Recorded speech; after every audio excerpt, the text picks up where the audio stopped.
All right, it's 12 o'clock. We need to get started. Whoops, there we go. We're going to get started with Winlink. A couple of things to get started with. If you're how many of you are capable of operating RF in the room today? Okay. What you'll need to know is we have a RMS gateway on 145.590. And the call sign on it is WB4QDX-5, Whiskey Bravo 4 Quebec Delta X-Ray-5 on 145.590. And it is connected to the internet through a gateway, so you can operate on RF. Most of you, I think, unless you brought a radio with you, will be operating Telnet. We'll be going through that. Okay, ready to get started? How many of you are already using Winlink? Pretty good number. It's the middle section here that's new. That's good. That's good. How many of you are already sending forms with Winlink? Smaller number. We'll go over that. All right. Just a few things to really get us started on Winlink. Just really what this program does. Very simply, it's one of the premier messaging programs that are out there. It's used by a bunch of different modes, but it's very, very popular on amateur radio. And there's a lot of capabilities within it. Basic email capabilities. The important thing is to be able to have attachments with it. We'll talk about how important, where that comes into play in this. Position reporting, weather bulletins, emergency relief communications, and message relay. We'll try to hit as many of those as we can today. Winlink will operate on a bunch of different modes. VHF and UHF in a packet mode. HF you can use, and where you're not within range of digipeaters or gateways, HF can be a very, very important way to go. But you can operate over the internet, and you can do standard email. But like regular email, Winlink messages are sent to a specific address and may contain file attachments. Now, when you send a message successfully, you are going to get your own winlink.org address, and that will be your call sign at winlink.org. And once you send your first message, that registers you on the system. Who have I got in here, my helpers that are going to be walking around the room? There's Wally in the back. Got you here, Mike. These guys are going to be available during the class. If you have a question, something isn't working out for you, kind of raise your hands, and these guys are going to be looking out for you, and they'll come by and help answer your questions. Like if you get something on the configuration that's not working well for you, they'll be here to help you. So these guys can really help you out. Now, you're going to be able to send messages between stations. And all you have to do is enter the call sign for that station. But let's say you want to send outside or send a message in. If you're sending a message from outside to you, that will be your call sign at winlink.org. But you can send out to Gmail, Yahoo, whatever, abc.com as well on this. And so that makes it very, very flexible, especially in emergency communications. Now, how this works, whether you're operating through the internet or whether you're operating on RF, all your messages go through what's called common message servers. These are collection points. For those of you that have been on Winlink for a while, you'll see when it comes up and starts sending or retrieving messages, in the past it would say connected to San Diego, connected to Perth, connected to Brentwood. All right, this has recently changed, and the Winlink organization has moved these to Amazon Web Services servers. So now what you'll see on those, you'll see connected to AWS, and they're using a bunch of different AWS locations for reliability around the world. You can go peer-to-peer, meaning I can send a message between Station A and Station B without any infrastructure whatsoever. But the one thing you have to remember in this is you're going over amateur radio bands. So a couple of things apply here. One is FCC rules still absolutely apply. You can't operate out of band with that. You can't use encryption, no commercial traffic, and third-party rules still apply. Now, what we'll talk about in the session this afternoon, Winlink for Hospital Communications, another factor that comes in is HIPAA and privacy concerns there. So we'll talk more about that in that session. What do you need to get started? At the absolute most basic level, it's a PC, like a laptop. And I know some of you will be doing that today to get started. You can use an internet connection for an internet only, a non-RF connection, but you can communicate with stations on RF from that. Now, if you have a radio connected, you can do that either in a packet mode, VHF, UHF, or with an HF radio. And what you're doing is connecting through the mic and speaker inputs on those, or a data port preferably on a lot of radios. And you're going to need something like a TNC or some kind of a sound card interface like SignalLink. Now, for those of you who brought radios today, what is your configuration? Someone who has a radio connection, let me hear, raise your hand with a radio connection. We had some this morning back in the back there. What is your setup? I've got an 857D going through a Caltronics TNC. Okay, important thing there. He's got his radio and then he's got a TNC in the middle. A TNC is like a modem, but is specifically for packet. Now, it can be one of several types. He named a type. One of my favorites is a Cantronics KPC3. You'll see a lot of those around. There are ones that you can build into a Raspberry Pi. So there's a lot of different things there. Also, if you have one of the Kenwood TMD72s, they have a built-in TNC in them, so several people in our morning class were connecting direct from a cable into their D72, and that worked very well. What you cannot do, and this is always a misunderstanding that people have to get started with. Let's say you've got one of the Chinese radios, and pronounce it however you would like, Baofeng, Oshing, something or another. They come with a programming cable, and they'll connect that cable to their USB port on their laptop. Unfortunately, you need something else in the chain, and that would be something like a SignalLink or a TNC. We'll show you some configurations with that as well. Now, hopefully those of you who have a computer today already have the software loaded. Some of you may have it already configured because you've been using it, but if you haven't, the program, here's where you get it. Hopefully most of you that are attending the class got the information that was sent out by email last week that told you where to go to get the software. Now, if you're planning on doing this on HF, you're going to need another piece of software, and it's called the ITSHF propagation software. And that's some general software that's out there that actually calculates the propagation. And then Winlink can use that to give you an estimate of, here's an HF gateway that I am most likely to be able to reach.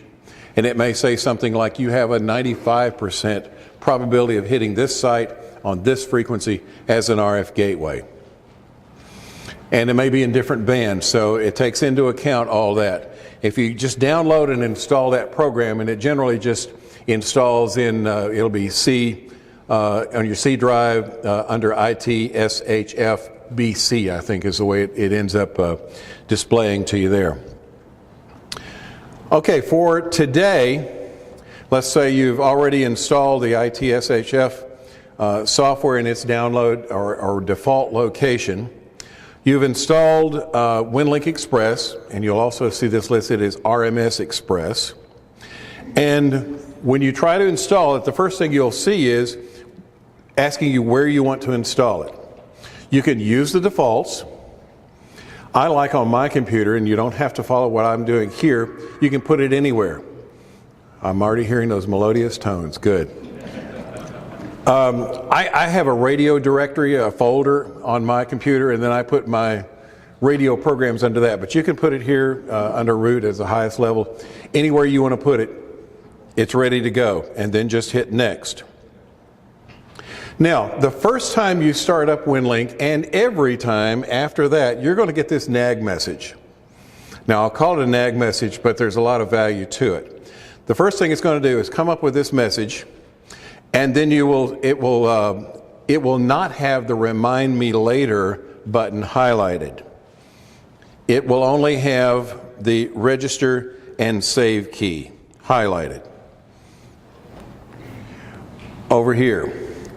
Now, if you pause just a few seconds, Remind Me Later will come into view, and at that point you can hit Remind Me Later and have to go on without a registration key. Remember, the Winlink program development is done by an organization that it costs them money to do this. So if you'd like to make a contribution, I think for $25 per year you can get a registration key and it will avoid this message. But you don't have to do that, that's optional. And if you wait just a few seconds, it'll say Remind Me Later, and you can move forward. Now, the first time you enter the program, or if you need to make changes in your program, this is the screen you will get. You can also find this on the top menu under Winlink Express Setup. And here's what you'll get. And here's the highlighted ones here, the color-coded ones are the fields that you will need to make sure that you set up. One is your call sign, password. I'm going to give you some additional information on passwords here because this is changing this month in particular. I would also, whatever password you enter, I would check the show password, because that way you'll see what you're entering. You'll see why that's important in just a minute. Put in a password recovery email. This is generally your own personal email address, and if you have to do a forgot my password type thing, that's where it's going to send that message. So put something else in that area, maybe your personal one, your Gmail or whatever at that point. Grid square. Do you know your grid square? If you don't, you can do a lat long conversion to grid square. Mine is, I know it in everything I'm doing, so I put it as EM73XW. You can also, there's a lot of sites on the internet, you can find your location from either your grid square, from your address, or if you know your Latin long coordinates, you can do that as well. Remember that program ITSFBC. When you installed it, you need to tell Winlink where it is. So just enter the path to that. That's where it by default installs. C:ITSFBC.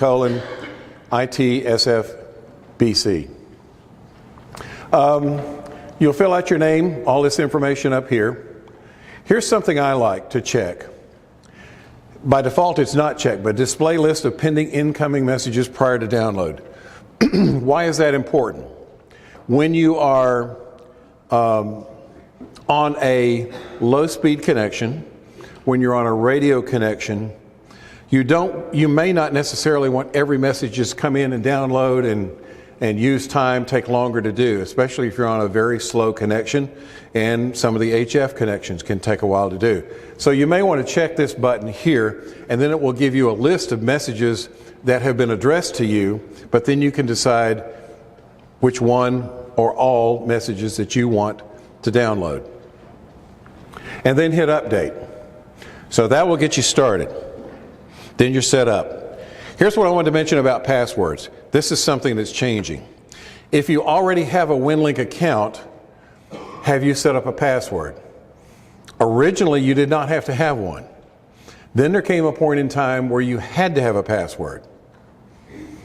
Now, you may not remember one thing about that.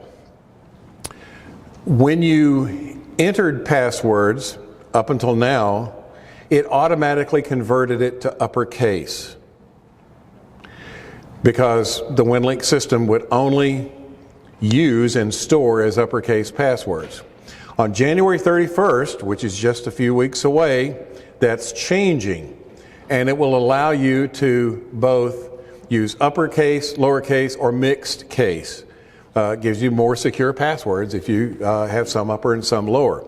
However, you may not know when you entered this password way back, did you enter it as uppercase or lowercase? You may have entered as lowercase, it only displayed as upper. So what do? You may get to a point and it says, I can't log you in, password's wrong. Go out to winlink.org, the My Account tab and enter your password in all caps. I would recommend that you go ahead and do that well before January 31st so you don't run into this. Then you can change it to whatever you want. If you want to change your password, you can do it then. If you want to change it to all upper, all lower, or some mixed combination, that's fine. You can do it there. Once you've done that, go back in your program and do the same thing for My Password, which you saw on the top line. And then you'll be set. Do this one time and you won't have to fiddle with it. I know we're going to get emails and calls about this after January 31st. Hey, Winlink won't open. It doesn't like my password. Go ahead and do that right now. Yes, sir. Yeah, okay, that was the question. So you can go ahead and do You can do it right now. So do that so you won't have a problem on February 1st. Now, when you get everything configured, here is your basic screen. Now, we're going to go into a lot more detail, and we'll actually use this screen in a little while. But this looks an awful lot like an email program, which that's the heart of what Winlink is. You see list of inbox, outbox, sent items, saved items, deleted items, just like a lot of Winlink programs. On the top line, you can do a new message, reply to, forward, and a lot of different functions up here. And then here are your messages. If I've selected inbox, which I have here, here's a list of my messages. Have the source, the sender, recipient, subject line. And one thing you will notice here, a lot of these subject lines begin with //WL2K. Now, if you are, we'll cover this in a little bit more detail in a few minutes, but the thing to remember is, if you are sending from an outside Winlink, outside of Winlink, to a Winlink address, you should preface the subject line with //WL2K. And what that does is there's a mechanism in there to prevent spam in the Winlink system. And it automatically enters you in a whitelist of permitted email addresses, so that when you later come back and send to that, you don't have to put the //WL2K on sending out. But if you're sending from outside in, you need to put that in there, and that automatically works. And one thing I'm going to tell you, remember this a little bit later on today when you start. If you want to validate and get on the whitelist some email address, like your email address, the email address of your EMA, whatever it may be, send a message from Winlink to that, and then you can reply back to it, and it will come through and won't get blocked. So it's an important thing to remember. Would you say that again? Okay. When you first get up on Winlink, first thing you'll do, you'll send a message. When you send a message, that registers your call sign with the Winlink system, and at that point you have a call sign at winlink.org. Now, the protection mechanism in Winlink to prevent spam, because you could just see all these marketers wanting to send to, I can make up call signs at winlink.org and get a bunch in here. There is a protection mechanism which is called a whitelist and a blacklist, permitted email addresses to come into me or not permitted. So when you send a message out to a regular internet email address, that puts it on your whitelist of permitted ones to receive.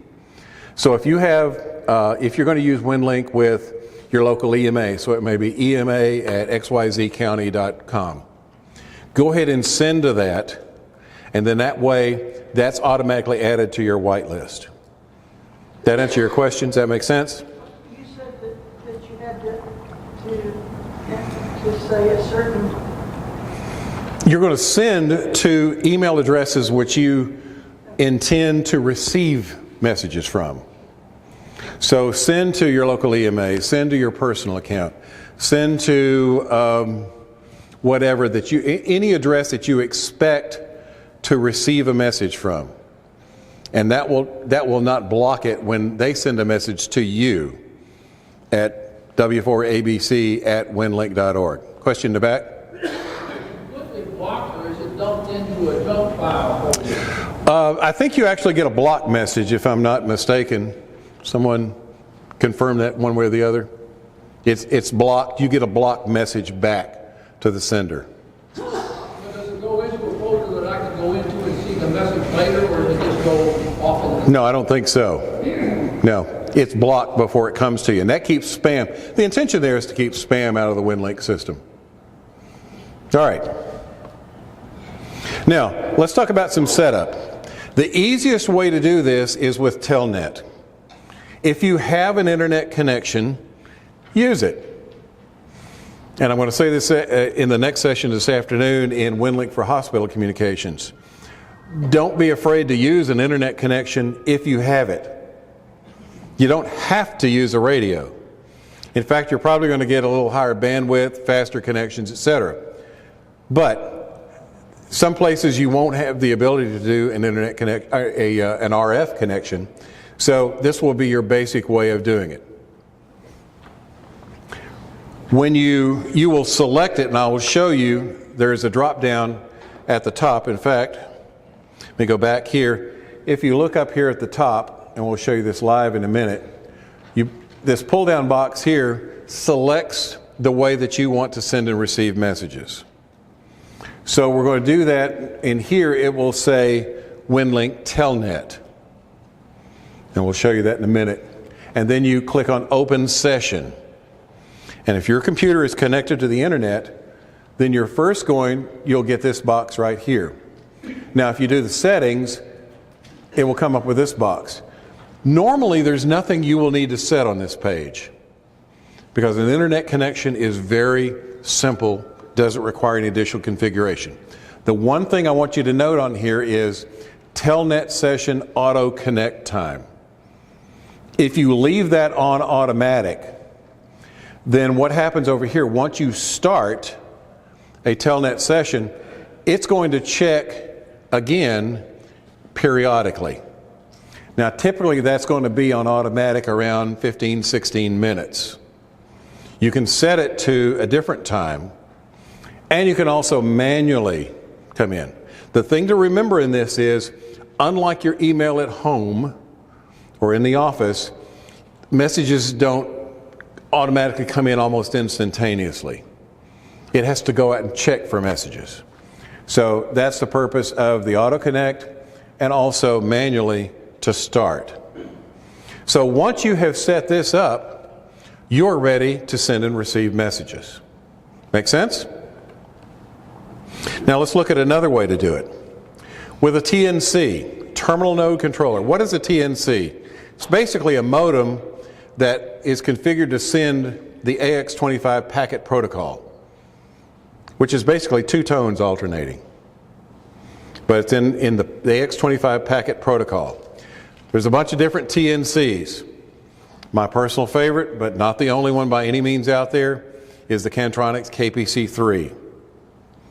TNCX. There's others out there. But this connects between your computer and your radio, and then interfaces through like the mic and speaker, or if your radio has the data jack, which is like the 6-pin DIN type connector on the back of your radio.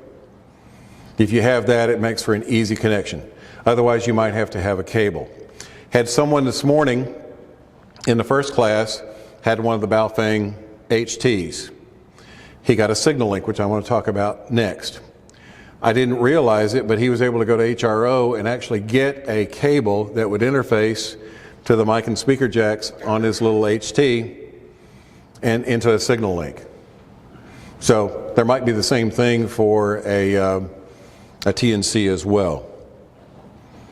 I've had to make up, there's a standard cable that goes to the 6-pin data ports on like a mobile radio or an HF radio, and then for HTs it might take a special configuration going into the mic and speaker.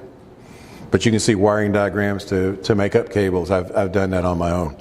That's exactly what the configuration I have here set up behind me. I have a laptop that's running the RMS gateway software. It goes to a Cantronics KPC3 modem and then connects to an HT sitting in the floor running 100 milliwatts on 145.59. So that is a complete gateway, and my laptop is connected to the internet. So that's very simple. So if you're in the room here with RF and have a TNC, for example, you can connect to it. What you're going to need to know to connect this, again, I said this at the beginning, you need to know two things. What's the frequency I'm operating on? 145.590 in the room here. And then what is the call sign and SSID of my gateway station? Here it's WB4QDX-5. Whiskey Bravo 4, Quebec Delta X-ray-5. With those two parameters, which you will enter, and where do you enter that? First you select the type of TNC that you have, and there's a pull-down list with many different types of TNCs listed. And you need to know then what model, what serial port you're operating on.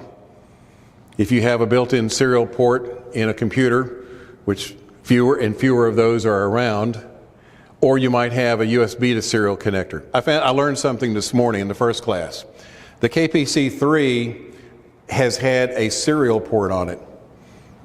I understand there's a new model KPC3 that has a USB connection. So that makes it simpler to actually connect between the TNC and the computer. But you're going to get a COM port. And typically, you're talking the 9600 baud is the communication speed between the computer and the TNC. That's not what's going over the air. That's at 1200 baud, normally on VHF. Some of the UHF ones will go up to 9600, and I think we've even got some 6-meter gateways around in the area as well. So that's the basic thing. Now, how do I set that up? In the room here today, you are going to be communicating direct. What's the difference? If you are connecting directly to a gateway, and the gateway is what then connects you to the Winlink system, you select direct and put in the call sign and SSID. So if you're configuring here in the room, you would select direct, not digipeater, and then put in WB4QDX-5. Don't have to fill in over on the right side. Now, if you are not within range of directly to an RMS gateway, you may have to repeat through a digipeater. We have an excellent network of digipeaters, especially in the northwest Georgia area, kind of the northeast metro area, but we're severely lacking from Atlanta south, and we're trying to change that. So you may have to go through a digipeater. And to do that, you would change the pull down to digipeater, and then you still enter what's the gateway name. In this case, it would still be WB4QDX-5, and then you would select the digipeater that you want to go through. For example, when I'm at home in Gwinnett County, I connect, and everyone connects to WB4QDX-10 via WX4NET-6, 7, or -8. We have 3 digipeaters in 3 parts of the county. So then I'm configured as digipeater, the gateway call, WB4QDX-10, via the digipeater. And so it's important to know those. We have a map on the Georgia area site of digipeaters and gateways. We're continuing to grow that and expand it and keep it up to date, so we'll see more of that coming as well. Now that's all you need to get started with a TNC. Let's look at another configuration with a signal link. Signal link is a wonderful little device. Let me grab mine.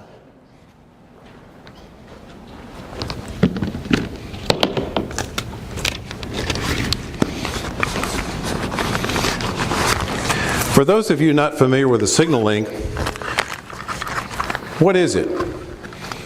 Very simply, it's an external sound card. That's all it is. So you make the connection, USB connection to your computer, and then you have another port that connects to your radio. And whether that's the 6-pin data jack or a connection to a different type of radio. And the really good thing about it is you could connect to your sound card within your laptop, your computer. However, if you change any of your sound settings, microphone or speaker, then you've got to go back and reset those every time.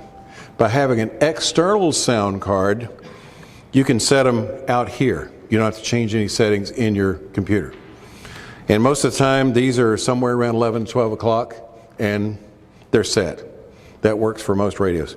These are wonderful, and I'll say also because if you do other digital modes, PSK, different modes that you're running, other digital modes, this is a very handy, almost universal way to interface between your radio and your computer. So these are around $100, $110 with a cable, but they're well worth it. Nice device.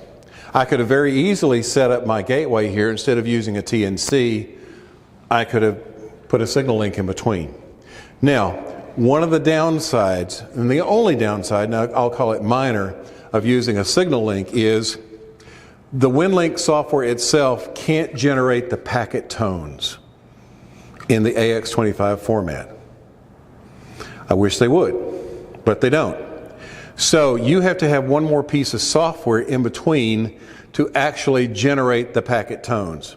Because all this is just an interface, a sound interface. One of the programs that I use, and I misspelled it here, I think it's UZ7HO, is the author of this. It's called Sound Modem. The class this morning, there's a couple of, it indicated there's a couple of other ones out there. But if you go out and Google Sound Modem by UZ7HO, forgive my misspelling there, if it's called, you can download free piece of software. And also then you can go out and Google some instructions which are very helpful to you. If you say sound modem interface to, think of how you put it, sound modem to signal link interface, and it will give you the complete setup instructions on it.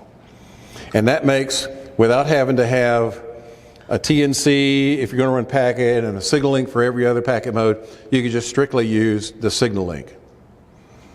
And so with that, you'll start that other piece of software, sound modem first, then go in and start RMS Express. Now there'll be some setups that you do over here. Like for example, if I was doing the TNC before, I set it up for a different model there. So with sound modem, you set it up as a KISS packet protocol and TCP, and it will tell you these parameters to set in there. And it works very, very well. I use this just as frequently as I use my Cantronics TNC as well. So two ways to do that, to interface, but this gives you the flexibility to do other digital modes as well. What about if you have an internal sound card? Is there any benefit to stick with that versus? Well, if you have the internal, the question is there any benefit to the internal sound card? You can use that if you have some type of audio interface. Basically, you're just connecting the speaker output to the microphone. The radio has. If a radio has a built-in, like my ICOM 7100 and 7300 have a built-in sound card, you can just connect directly into them. No benefit. Same thing with the Kenwood D72 HT. Those have a built-in TNC. So that eliminates the need for either one of these devices. John, does the sound modem UZ have to be in the Winlinks file, or is it standalone? No, it's standalone. Basically, when you configure it, the question is, does it have to be in the Winlink folder? No. But what you're doing, you're configuring it to use the internal loop around address and a certain port. But that's in the setup instructions. And so sound modem activates, it's listening on port 8100, and then RMS Express sends to that IP address internally and port. So that's your configuration. Now, let's say you don't have any packet gateways, any digipeaters in your area, and you're using HF. For example, from Atlanta south, you're probably going to be on HF. Many hospitals around the state aren't within a range of a digipeater or an RMS gateway, so they're equipped to operate on HF. It's a little bit more complicated, a little more complex, but very, very doable. And this is where that program ITSHF comes into play, because you need to know propagation. You need to know what band do I need to use to get to a particular gateway station. So you're going to configure it. Now, I'm configured a little different here because I have that very setup that was just asked. I'm using an ICOM 7300 for HF. I also have a 7100. So I'm configuring to use the internal sound card, and I just select that because I've also selected my rig over here in the setup. Now, I may be using a signal link to interface to that. Or maybe even be using a TNC to interface. Well, I wouldn't be using a TNC with Winmor. Winmor is generally the mode that you're using on HF. So you're going to configure that for your particular setup. You're going to, once you will again select back, and let me go back a couple of screens. You're going to select up here that you're using Winmor Winlink if you're doing this on HF, and then you will open the session. At that point, you will get these windows here. Now, if you go on settings, then that's where you do your setup. It's a little more complicated, but you've got to configure for push to talk, where your audio is going in, and how you key the radio. Now, once you do that, you're going to watch this screen here, because setting levels is very, very important. Depending on how you're connected, how do you change the receive level? That may be a volume control, it may be a parameter in the menu system, but what you want to shoot for is when you are receiving, you want this green bar to come up in this area here, the green area. If it's down here, it's too low, up here it's too high. So that will give you the optimum receive signal or receive audio level for connecting. Now, what do you do on transmit? When you transmit, this is a very, very critical setting, and you're going to look on your HF rig itself. So when you are sending, what you want to look for is, I call it just a tickle of ALC, and then back it off just a little bit below that. You want enough, take it up where you start seeing some ALC kicking in, and then back down. You can either leave it at just a tickle where it barely sees it, or back down just below that. That will be your optimum transmit level. You want to make sure that you're there. What happens if you don't? Your signal is going to be distorted. Your message isn't going to go through. It's going to take more retries to get through. It'll just really cut down on your efficiency, and then also even your ability to get a message through. So those are important parameters to kick in. I wish we could demonstrate this today, but we can't. Yes, sir. I asked you earlier today about the ALC contact. Back to the receive setting you're talking about. I'm assuming that what you're saying is connect to an HF relay or something. Look at the receive signals coming in using this pane.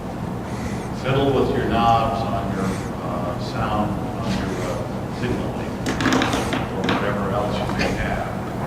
Crank it up until your green is matching the green. That's how you do it. That's exactly right. Question is basically, how do you adjust your receive levels? So if you're using a signal link, one of these is RX, one is TX. You would turn your receive up or down to make sure that you are falling within this green area. And that will give you the optimum strength. Now, if you're connected to a data port on a radio, there may be internal menu settings that change that level. If you're connected to the mic and speaker, that's the volume control for AF gain. So depending on, most radios, most HF radios have that data port. So then you've got to go into the menu system. It either puts out a standard level which I think is like 1 volt peak to peak. And then you can change it if you're using a signal link. I can vary it by the receive control here. So that makes it very easy to do. David? Another thing that impacts the reception of that is the RF gain on your radio. If you have that turned in, it impacts the signal strength. I've made that mistake a couple of times where I crank up that volume control on that signal link card, and I'm saying, wait a minute, how come this, it worked before when I had it there, and I realized that I had the RF gain turned up too high. So you have to make sure that that's not cranked up too high. Really ought to be just turned all the way down. You know, if RF gain, not the AF gain. if you're being bombarded with a signal that's 40 over, you probably ought to pull that RF gain back, because front end of your receiver might be overloaded, and when that happens, you're going to get some distortion. Is that a question back here? Yes. On transmit, is there any recommended power levels to use? Good question. Very, very good question. When you are transmitting in digital modes, you don't need a lot of power. More is not better. Generally, the power that you're going to use is in the 20, 25 watt range. Under no circumstances should you go above 50 watts. But you're going to find the most effective level is around 20, 25 watts. Some people run a little less, some people might run a little more. But you don't need a lot of power to do this on digital. Number one, your power density is a lot higher, so you're working your rig higher. If you're going above 50 watts, you're working your rig way too hard. So that's all you need. Yeah, further? I have noticed that on transmit, when you change power levels from like 5 to 20 watts, you might have to crank your RF, your ALC's going to change. Yes, good point there. If you'll notice, when you change power, let's say you're going from 5 watts to 25 watts, you're going to have to change that transmit level to match that. Because it's going to change. You may be, if you go from 5 to 25, your audio level might be too low. You're way below where you need. If you go down in power, generally, you're going to be sending too much audio to it, and you've got to back off. So if you change your power level, your RF power setting, you need to make sure you go back and readjust your transmit audio where you're just tickling or just below the ALC. If you've got 2 or 3 bars or into the ALC range, you're going to distort that signal. And it's going to be much harder to send and receive traffic. Any more questions on this part? Is that another question? You're talking about HF, and I missed if you explained to them how to set their deviation on the On FM. On FM, it's a little trickier on FM, and it's almost by ear. Generally, what I have seen on FM, most of the rigs that you'll connect to, if the settings, if you're using a signal link, around 11, 12 o'clock are pretty general. Now, you should listen. For example, if you can listen on another radio, and you listen to the digipeater coming out to you, and then you hear your rig transmit. If one is just so much different than the other, you need to make sure that you kind of match that level. If you hear, the signal is not going to be a pure tone anyway, so it's hard to hear whether you're distorting, but if you overdrive the FM radio with audio, it's going to distort. That's not going to work. And if you can barely hear the audio, again, it's kind of a by ear method. But if you're tuned over to another frequency and you're hearing voice, and then you tune back to your packet frequency and you're hearing the packet tones at about the same level, that's generally good. It's not as critical on FM, but the extremes are what will hurt you. Was there another question? Okay. All right, let's actually dive in and use Winlink Express here.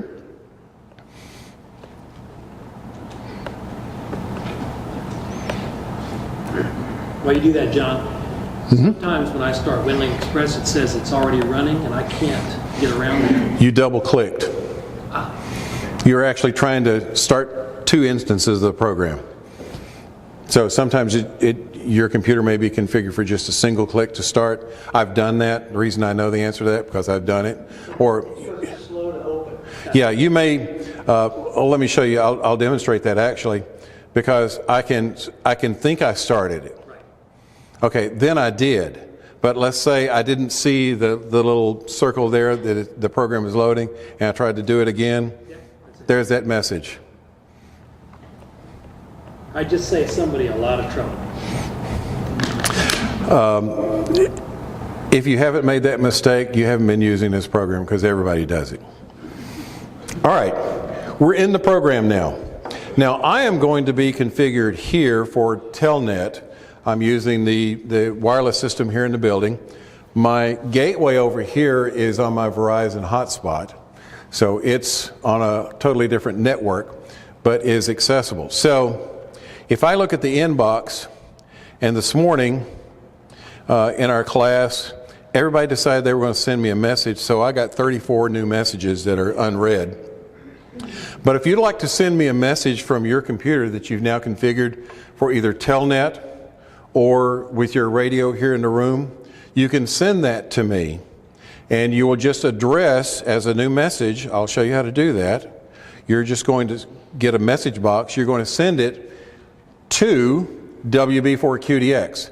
Since I'm sending to another Winlink station, you don't have to put @winlink.org. Did you say that again? Your call? My call sign is Whiskey Bravo 4 Quebec Delta X-ray, WB4QDX. Sorry, I've got one of those long calls. And I'm taking CW classes now, and I'm going to regret that call. So you would just put it in the to box, put a subject line in, and then put your text. So if someone would like to send me a message, and I'm sure I'm about to get 10 or 20, feel free to go ahead and do that. Now I'm just going to look over here and see if anybody's sending by RF. I'm not seeing any yet, but someone may send, some of you in here that have radios may be sending soon to me. Keep my eye on that. But I'm going to go out and then... So did I miss how we set up the Telnet? For Telnet? Because I come up and you have to start the session, right? Okay, watch what I'm going to do here. I've selected Telnet Winlink. I'm going to open the session, and this is going to be what you're going to be doing, and then you're going to hit start. Now it's going to go out. I don't have an internet connection. I forgot to do that here. Sorry about that. Hold on. While you're doing that, tell me when to send the service too. What's that? From Telnet, tell me when to send messages. How do I send them?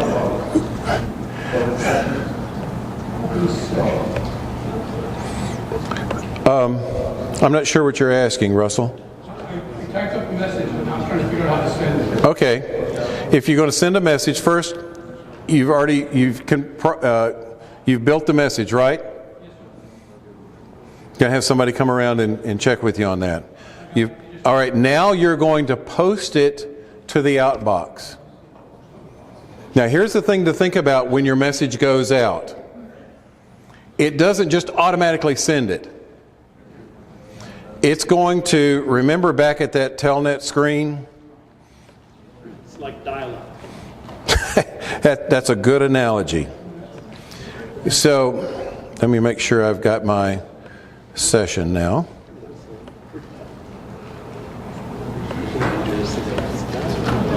All right, look what's happening. I connected to AWS. I went out. A lot of people are sending me messages. A lot of you. All right, if I go back up to the very top, I want you to note what is happening.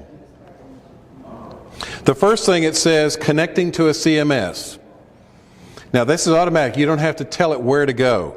It says connecting to AWS. So it's connecting to Amazon Web Services somewhere where one of these common message servers are. And it exchanges some protocol to get started with that. And then it says, I'm going to check for new messages. So here are all my new messages that all my new friends here sent me. And then at the end it will say, do you have any messages that you need to send out? So it will send any message that's out. And then it will disconnect. And if you remember back when we were talking about the configuration, this this auto connect, by default it's going to be about 16 minutes. And then it will try again. It's not like your home email that someone sends you a message and instantly comes in. And the reason for this is so that you don't overload the system with just bang, bang, bang. You can change that. Remember, back in your setup, you can change the time to auto connect. And you can change that time to a lower number if you want to receive messages or check for messages. But I can always go back and manually start, go through the same procedure again, and I have even more messages. So now, if I go back to my main menu, here are all my new messages. Let me go. Now I have 54 unread. Oops, excuse me. This is beginning to look like my email at work.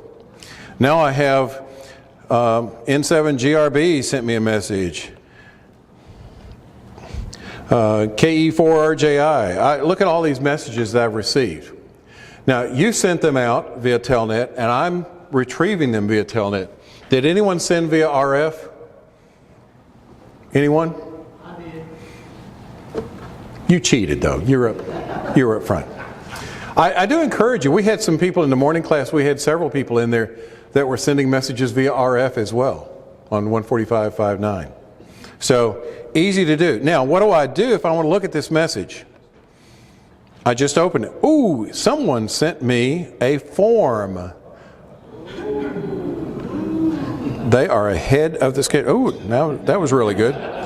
Sorry. They had a virus in there, John. Now that's called fingers. Too many fingers on the mouse pad.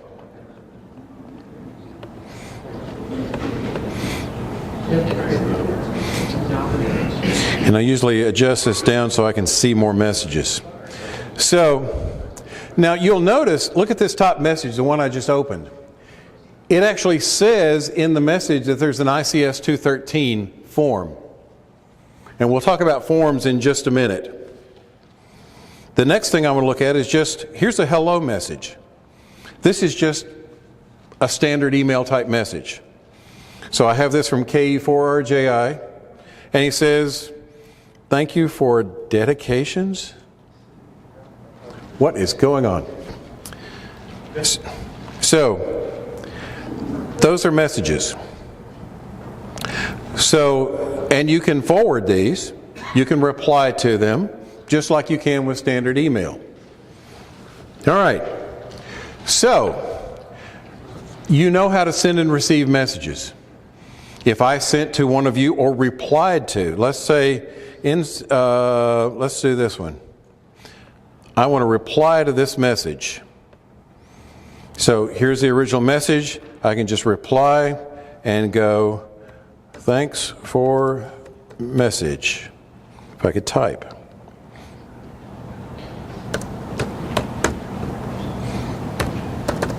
And then I'll post to Outbox. And then I'm going to force it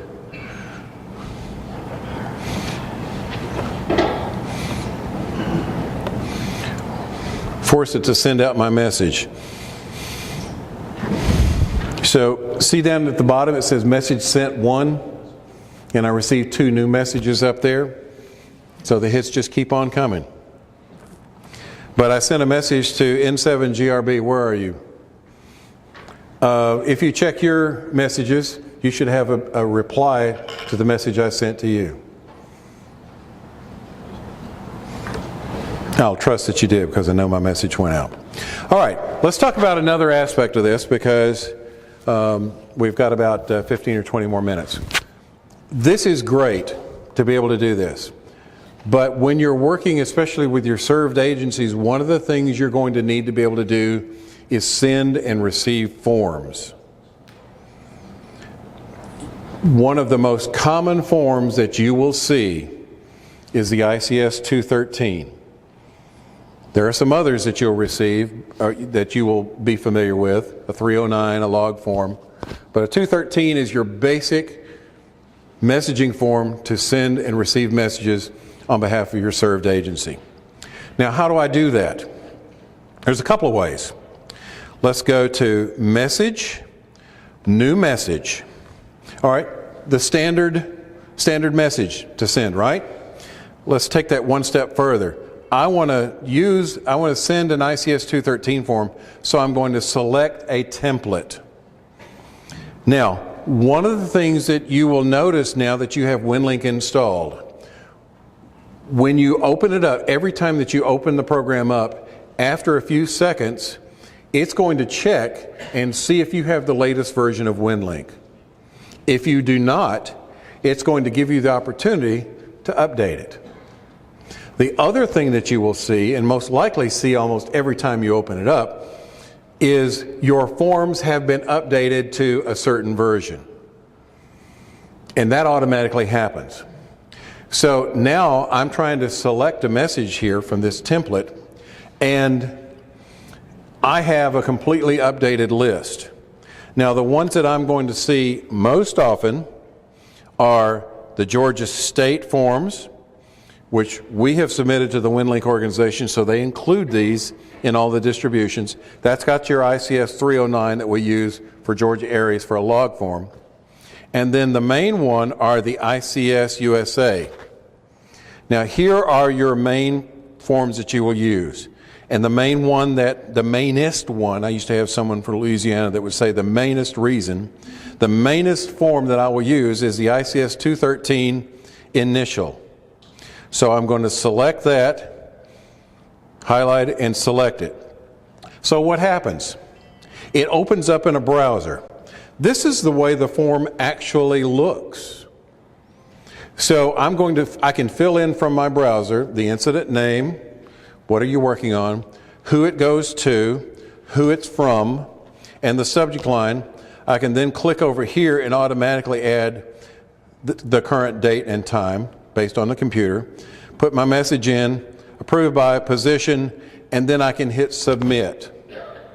Now I'm just going to fill out just a couple of dummy things in here just so that you see, because if you don't enter all the information that's necessary, it's going to nag you and say, you can't submit this until you complete this.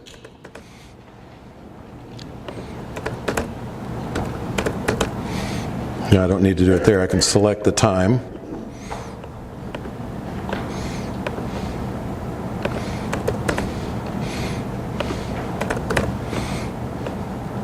And once I've done this, I hit submit. Now what happens at that point? I'm going to go back to, I can get rid of this in the browser because it told me to. I come back to my original email message. Now, everything I filled in is in this, but I don't have all the graphics associated with the form. What this is doing, it's stripping off just the information I want to send, putting it in this message, and it's going to send it that way. So if I send this off to someone, then I didn't have to send all the graphics associated with the form, just this text. So it's a very efficient message to send. So again, I would post it to the outbox and send it. To show you then what it looks like, since I actually received one a minute ago, here was a test message, and Steve sent me this message. So it comes back up, when I open that email, it comes back up in the browser, and I've got the message. Now, remember, we're the pipeline. We're communicating the messages to and from our served agencies. So what would I do with this message? One, I could print it off and hand them a piece of paper. That would be a very efficient way to do it. Because it's in the browser, and now I can just print from this. There, I could print. Question? Question back here? Got your hand up? Oh, you need help? Can somebody run over to him here? I'm sorry. Thought you had a... Yeah. Questions here? Where are we having a problem? He's talking to you. I can't hear. Is someone talking to me?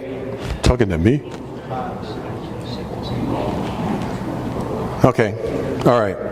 So when I open the form, here it is that someone sent me. This was what was actually sent in the form. All right? So that's you have actually sent a message. Here's another one that actually has a message. So it opens in my browser. And there's the message. How do you respond to it? Okay. If I want to respond,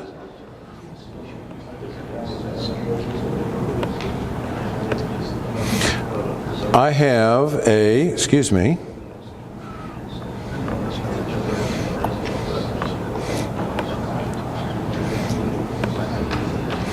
Select template. ICS USA, send reply.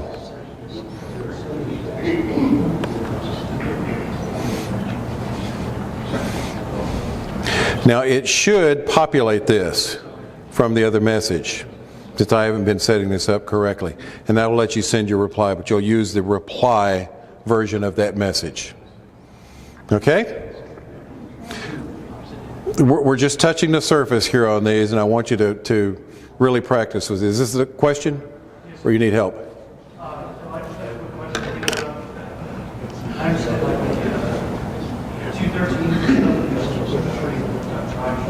like you said, it's a general message, but for like a 214 or like logs and stuff, is there a timeout in which you have to complete these before like salary or anything like that? Well, like your log form, that gets into an area where you can actually experience some problems. What you'd probably want to do is print that off and use that because it will time out. Now, let me pass this along too. Let's say someone hands me a handwritten form. Now, how do I deal with that?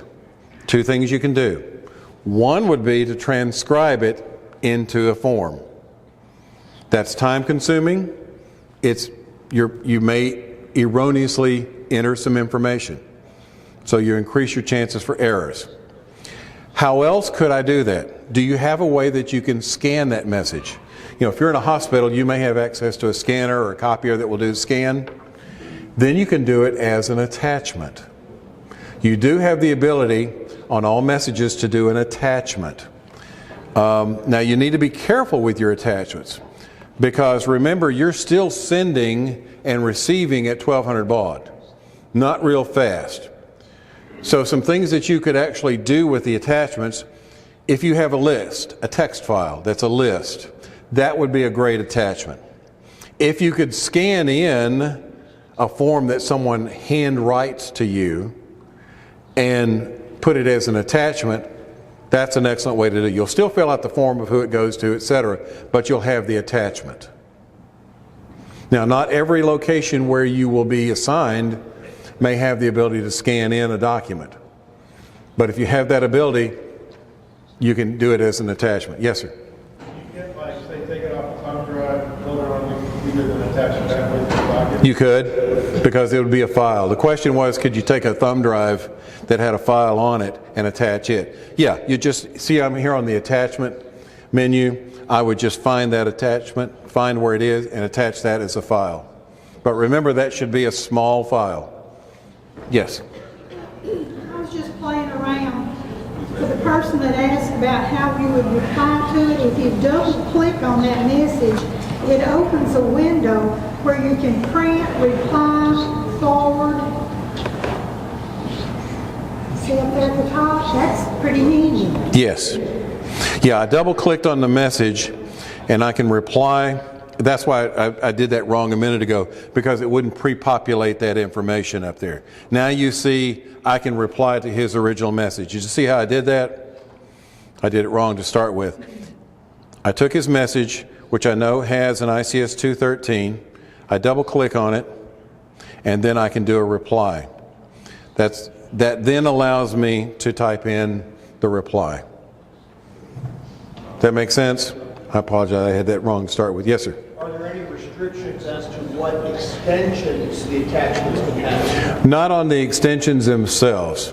Now, just keep in mind, if you send an Excel file, The smallest Excel file you have is maybe tens of Ks because there's a lot of overhead in that. So if you can send something, for example, if you had a spreadsheet, if you could save it as a CSV and just send it as basically a text file, a delimited text file, that would be a whole lot more efficient to do. I was thinking about taking a picture, a scan, a JPEG of a message and attaching that if it's available. Excuse me on my fat fingers. Let me show you on that. Let me show you on that real quick. If I'm doing a message and I want to do an attachment, notice there is a place on the menu up here to edit or resize the image. So if I put in a picture that may, pictures can be, especially from today's smartphones, can be pretty good size. They can be megabytes. And I want to edit, resize that will try to break it down to a smaller file size that will allow you to send that without spending a whole lot of transmission time. So yes, you can send a photo, but be very careful. Once you get about another 40, 50 K files, it can take a long time to send those. Yes, ma'am. What is the limit on the size of the file? The larger the file, the longer it takes to send the message. So there's no limit? There is no limit. Well, there is a limit. I think it's... If you go into it, if you type in, you put in a message that's over 165 kilobytes, it'll give you a red bar because it's too big. Anything less than that, 165 or less, it'll give you a green bar, which means it's good. Now, I'll caution you, 165K is a big file. It is. So I generally look at less than 50K as something that you could transmit. Do we have another question? All right. We're getting toward the end of our session here. Want you to be able to get to the additional sessions. Can you send a message? Can you receive a message? You see how to do an attachment. What I would encourage you to do now is practice this. Every Sunday afternoon on our state AriesNet, we have Winlink. You can send it to WX4GMA. WX4GMA, send a message and check into the net every Sunday afternoon. Usually between about 2 and 5 p.m. is a good time to send your message. Practice. There are some local nets as well.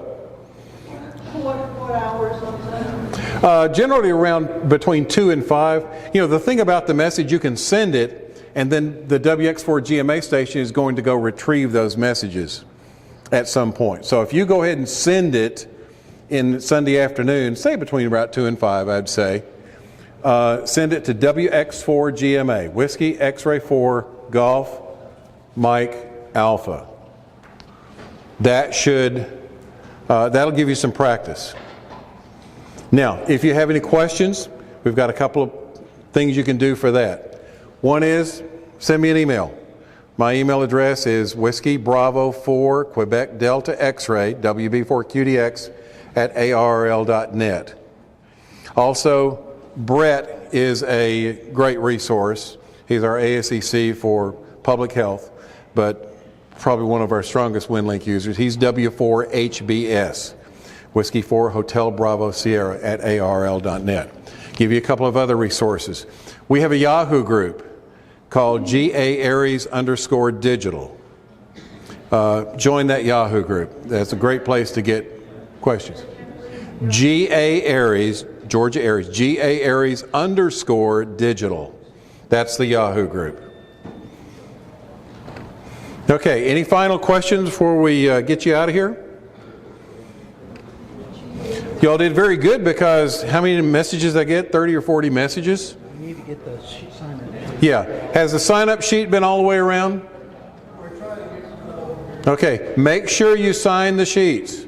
Everybody sign it so you can get credit for that and get your GMA certificates. Any other questions anybody have? Thanks, John.